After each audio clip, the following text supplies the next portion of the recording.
Situation చెప్తున్నా. మీరు ఒక జాబ్‌లో ఉన్నారు. జాబ్‌లో కూడా మీకు సాటిస్ఫాక్షన్ లేదు. మీ మనసు మీకు సిగ్నల్ ఇచ్చేసింది ఆల్రెడీ. అప్పుడే చెప్తుందనమాట. నువ్వు జాబ్ చేంజ్ అన్నావు లేదా జాబ్ క్విట్ అన్నావు.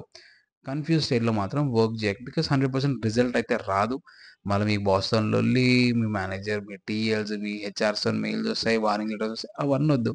ఇఫ్ నువ్వు క్లారిటీగా ఉన్నావనుకో, ఒకటి చెయ్యాలి అని జెప్పేసి, simple thing yes or no decision తీసుకునే అర్హత నీకుంది. It's your decision. నువ్వు కన్‌ఫ్యూజ్డ్‌లో ఉన్నావంటే ఒక 5, 10 మినిట్స్ టైం తీసుకో, మాట్లాడు, ఆలోచించుకో. ఆబ్వియస్‌లీ ఆన్సర్ నీలోనే ఉంటది. బయట ఏడ ఉండదు. అండ్ బయట ఏడ ఉండదంటే మీ ఫ్రెండ్స్ దగ్గర, ఫ్యామిలీ మెంబర్స్ దగ్గర, వాళ్ళ దగ్గర నీకు నీ ప్రాబ్లమ్‌కి ఒక్కొక్కసారి సొల్యూషన్ దొరుకుతది. ఒక్కొక్కసారి సొల్యూషన్ దొరకదు. సో, దొరకనప్పుడు ఏం చేయాలంటే సింపుల్‌గా కింద డిస్క్రిప్షన్‌లో నాతో ఎలా కనెక్ట్ అవ్వాలి అనే ఒక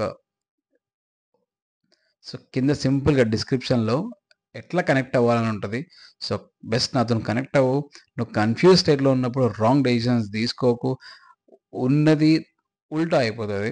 సో, జస్ట్ కనెక్ట్ అవ్వు. నేను కొన్ని సొల్యూషన్స్ చెప్తా, కొన్ని సలహాలిస్తా. బేసిక్‌గా నీకు ప్రాబ్లమ్ అక్కడికక్కడే సాల్వ్ అయ్యేటట్టు 100% చేద్దాం. So, yeah! అండ్ హ్మ్, ఇంకొకటి ఏం చెప్పాలనుకుంటున్నా అంటే నేనొక పర్సన్‌తో ఇట్లనే ఒక సెషన్‌లో ఉన్నప్పుడు సో, అతనేమన్నాడంటే, "సాగర్ నాకు క్లారిటీ లేదు. నేనేం జేయాలో నాకసలేం అర్థమైతలేదు. నేను చాలా కన్‌ఫ్యూజ్‌లో ఉన్నా" అనన్నాడు. అయితే నేనడిగిన, "అంటే దేంట్లో కన్‌ఫ్యూజ్‌లో ఉన్నావు? అంటే వాట్స్ యువర్ ప్రాబ్లమ్" అని.